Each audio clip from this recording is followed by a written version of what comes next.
ഭൗതിക വെല്ലുവിളികൾ നേരിടുന്നവരോടുള്ള സർക്കാർ അവഗണന ചൂണ്ടിക്കാട്ടി തലസ്ഥാന നഗരിയിൽ പ്രതിഷേധമിരമ്പി. 18 വയസ്സിന് മുകളിൽ പ്രായമുള്ളവരുടെ തൊഴിൽ പരിശീലനത്തിനായി കഴിഞ്ഞ 11 വർഷങ്ങളായി ബജറ്റിൽ പ്രഖ്യാപിച്ച ഫണ്ട് വിനിയോഗിക്കാതെ ലാപ്സാക്കിയതിനെതിരെ ഗുണഭോക്താക്കളും രക്ഷിതാക്കളും ജീവനക്കാരുമടക്കം 5000-ഓളം പേർ സെക്രട്ടേറിയറ്റ് ഉപരോധിച്ചു. ഒപ്പമുണ്ടെന്ന് സർക്കാർ ഉറപ്പുകൊടുക്കണമെന്ന ആവശ്യമുന്നയിച്ചാണ് ഭരണസിരാ കേന്ദ്രമായ സെക്രട്ടേറിയറ്റിലേക്ക് മാർച്ച് നടത്തപ്പെട്ടത്.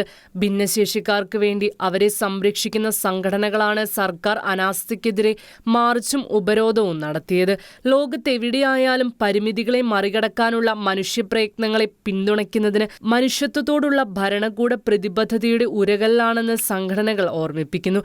ഫെബ്രുവരിയിലെ ഈ കൊടും ചൂടിൽ കേരളത്തിന്റെ വിവിധ ഭാഗങ്ങളിൽ നിന്നെത്തിയവർ നീതിക്ക് വേണ്ടി നടത്തിയ സ്പെഷ്യൽ മാർച്ച് കേരളത്തിലെ ഭരണകൂടവും കേരളത്തിലെ ജനങ്ങളും പരിഗണിക്കണമെന്നും സർക്കാരിന്റെ ഒരു കൈത്താങ്ങു മതി അവർ വീഴാതിരിക്കാനെന്നും ഈ പ്രതിഷേധം ഓർമ്മിപ്പിക്കുന്നുവെന്നും സംഘാടകർ വ്യക്തമാക്കുന്നു. 18 വയസ്സിന് മുകളിൽ പ്രായമുള്ള ശാരീരിക മാനസിക ന്യൂനതകളുള്ളവർക്ക് തൊഴിൽ പരിശീലന കേന്ദ്രങ്ങൾ ആരംഭിക്കാൻ മുൻ ബജറ്റുകളിൽ പ്രഖ്യാപിച്ച കേന്ദ്ര സർക്കാർ ഗ്രാന്റുകൾ ലാപ്സാക്കുകയാണ്. കേന്ദ്ര സർക്കാർ DDRS ഗ്രാന്റ് നൽകുന്ന സ്പെഷ്യൽ സ്കൂൾ വിദ്യാർത്ഥികളുടെ പ്രായപരിധി 23 വയസ്സായിരിക്കെ കേരളം പ്രായപരിധി 18 വയസ്സായി ചുരുക്കിയതാണ് ഇതിന് കാരണം. ഇത് 23 വയസ്സായി പുനർനിശ്ചയിക്കണമെന്നതാണ് മാർച്ചിന്റെ പ്രധാന ആവശ്യം. Association for the intellectually disabled, parent association for intellectually disabled, special school employees union, association for the welfare of special school staff, special Olympics Bharat Kerala, management association for intellectually disabled എന്നിവരുടെ നേതൃത്വത്തിലാണ് മാർച്ചും ഉപരോധവും. ഇവരുടെയൊക്കെ നിസ്വാർത്ഥ സേവനങ്ങൾക്കും ത്യാഗങ്ങൾക്കുമൊക്കെ സാധിക്കുന്ന പിന്തുണയെങ്കിലും കൊടുക്കേണ്ടതല്ലേ എന്ന് ഭരണകൂടങ്ങൾ പരിശോധിക്കേണ്ടിയിരിക്കുന്നു. കേന്ദ്ര സംസ്ഥാന സർക്കാരുകളുടെ പിന്തുണ അനിശ്ചിതത്വത്തിലാകുമ്പോഴും തങ്ങളുടെ സംരക്ഷണത്തിലുള്ളവരെ അവർ ചേർത്തു പിടിക്കുന്നതുകൊണ്ടാണ് ഈ വിഭാഗത്തിൽപ്പെട്ട കുട്ടികളുടെ ചിരിയും ആത്മവിശ്വാസവും കെടാതിരിക്കുന്നത്. ഇവയിൽ നിന്നൊക്കെ സർക്കാർ പിൻവാങ്ങുന്നത് സാമ്പത്തിക പ്രതിസന്ധി കൊണ്ടാവാം. പക്ഷേ സമൂഹത്തിലെ ഏറ്റവും പരിഗണന അർഹിക്കുന്നവരുടെ ക്ഷേമം പോലും ഉറപ്പാക്കാനാകുന്നില്ലെങ്കിൽ സർക്കാരിന്റെ മുൻഗണനാക്രമങ്ങളെ അടിമുടി മാറ്റാൻ സമയമായെന്നും ഈ പ്രതിഷേധങ്ങൾ വ്യക്തമാക്കുന്നു. പെയ്ഡ് സംസ്ഥാന പ്രസിഡന്റ് KM ജോർജ് സ്വാഗതം ആശംസിച്ച പ്രതിഷേധത്തിൽ സംയുക്ത സമരസമിതി ചെയർമാൻ ഫാദർ റോയി മാത്യു വടക്കൽ മുഖ്യപ്രഭാഷണം നടത്തി. കേരളത്തിലെ ഭിന്നശേഷിയുള്ള പ്രത്യേകിച്ച് ബുദ്ധിപരമായ പരിമിതിയുള്ള കുഞ്ഞുങ്ങൾക്ക് വേണ്ടി സ്പെഷ്യൽ സ്കൂളുകൾ സ്വകാര്യ മേഖലയിൽ ആരംഭിച്ചിട്ട് 60 വർഷം കഴിഞ്ഞിരിക്കുന്നു. ആത്മീയ ആക്ട് പ്രകാരം 21 ഭിന്നശേഷികളാണ് നിലവിലുള്ളത്.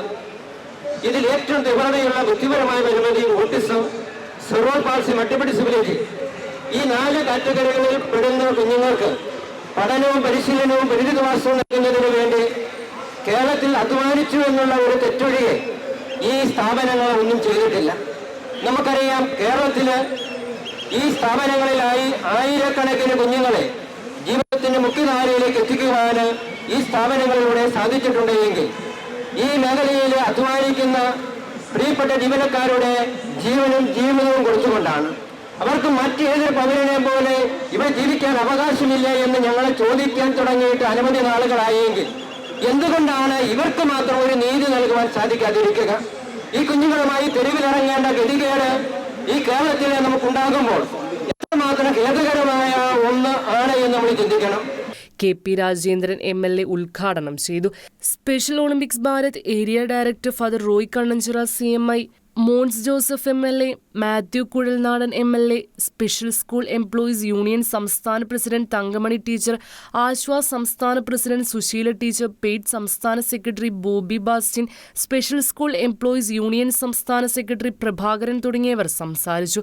ഈ മാതാപിതാക്കൾക്ക് ഈ മുഖ്യമന്ത്രിയോട് പറയാൻ കുറച്ച് സങ്കടങ്ങളുണ്ട്, ഈ വിദ്യാഭ്യാസ മന്ത്രിയോട് പറയാൻ കുറച്ച് സങ്കടങ്ങളുണ്ട്, ഈ സോഷ്യൽ ജസ്റ്റിസ് മന്ത്രിയോട് പറയാൻ കുറച്ച് സങ്കടങ്ങളുണ്ട്. ആ സങ്കടങ്ങൾ പറയാൻ വേണ്ടിയാണ് ഞങ്ങൾ വന്നത്. ഞങ്ങൾ സംഘടനത്തിന് വന്നതല്ല, ഞങ്ങൾ ആരുടെയും ഒന്നും തല്ലി തകർക്കാൻ വന്നവരല്ല. ഇവിടെ വന്നിരിക്കുന്ന ഈ മാതാപിതാക്കളുടെ നെഞ്ചിരിപ്പിന്റെ കാതോർക്കാൻ ഈ ജനങ്ങൾ വോട്ട് ചെയ്ത് വിജയിപ്പിച്ച ജനപ്രതിനിധികൾ തയ്യാറാകണമെന്നാണ് ഒന്നാമത്തെ ഞങ്ങളുടെ അഭ്യർത്ഥന. സെക്രട്ടേറിയറ്റ് നടയിൽ നിന്നുകൊണ്ട് നമ്മൾ സമരത്തിലൂടെ ആവശ്യപ്പെടേണ്ട കാര്യങ്ങളല്ല ഇതൊന്നും. ഒരു ഗവൺമെന്റിനെ സംബന്ധിച്ചിടത്തോളം ഏറ്റവും മുന്തിയ പരിഗണന കൊടുക്കേണ്ട വിഷയമാണ് നമ്മളിവിടെ ഉന്നയിക്കുന്നത്. ഇന്ന് സർക്കാരിന്റെ അല്ലെങ്കിൽ നിയമസഭയുടെ ഭാഗമായ ഒരു ജനപ്രതിനിധി എന്ന നിലയിൽ ഞാനും ഉള്ളതുകൊണ്ട് ഈ നിലയിലേക്ക് നിങ്ങളെ എത്തിച്ച ഈ സംവിധാനത്തിന്റെ ഭാഗമായിരിക്കുന്ന ഒരാളെന്ന നിലയിൽ നിങ്ങളുടെ മുമ്പിൽ ശിരസ് നമിച്ച് ക്ഷമ പറഞ്ഞുകൊണ്ട് തുടങ്ങാൻ ഞാൻ ആഗ്രഹിക്കുക. ശ്രമം നടത്തിക്കൊണ്ടിരിക്കുകയാണ്. അപ്പോൾ അതിന്റെ ഭാഗമായിട്ട് ഇന്ന് നമ്മൾ നിയമസഭയിൽ ഈ വിഷയം അവതരിപ്പിക്കാനുള്ള MLA ആയിട്ട് ഉച്ചയ്ക്ക് ശേഷം നമ്മളൊരു ചർച്ച തന്നെ, ഒരു മീറ്റിംഗ് തന്നെ അറേഞ്ച് ചെയ്തിരിക്കുകയാണ്. എന്തായാലും ഈ ഒരു സമരം നമ്മൾ ഈ ഒരു ചൂടല്ല, ഇത് എത്ര വലിയ ചൂടായാലും നമ്മൾ സഹിക്കുകയും ഇതിന് നമ്മളെ അതിജീവിച്ചുകൊണ്ട് നമ്മുടെ ഈ ആവശ്യങ്ങൾ നേടിയെടുക്കുന്നതിന് വീട്ടിലിരുത്താൻ പറ്റില്ല. അപ്പൊ അതിന്റെ ഗതികേട് കൊണ്ട് തന്നെ നമ്മുടെ പേരൻസിനോടുള്ള കരുണയോ കരുതലോ ഒന്നുമല്ല, നമ്മുടെ മക്കളാണ്. അതുകൊണ്ട് തന്നെ സ്ഥാപനങ്ങൾ നടത്തിക്കൊണ്ട് പോകുന്നവരാണ് ഓരോരുത്തരും. പറഞ്ഞു വിട്ട് ഈ സ്ഥാപനം കൂട്ടിയാൽ അവിടുത്തെ അധ്യാപകരുടെ അവസ്ഥ എന്ത്? ഇതെല്ലാം നമുക്കൊരു 18 വയസ്സ് പെയ്ഡ് ജില്ലാ പ്രസിഡന്റ് മണിക്കുട്ടൻ നായർ നന്ദി പറഞ്ഞു. ആവശ്യങ്ങൾ അംഗീകരിച്ചില്ലെങ്കിൽ ശക്തമായ സമരപരിപാടികളുമായി മുന്നോട്ടു പോകുമെന്ന് സംയുക്ത സമരസമിതി ഭാരവാഹികൾ അറിയിച്ചു. ഷിക്കന ന്യൂസ്, തിരുവനന്തപുരം.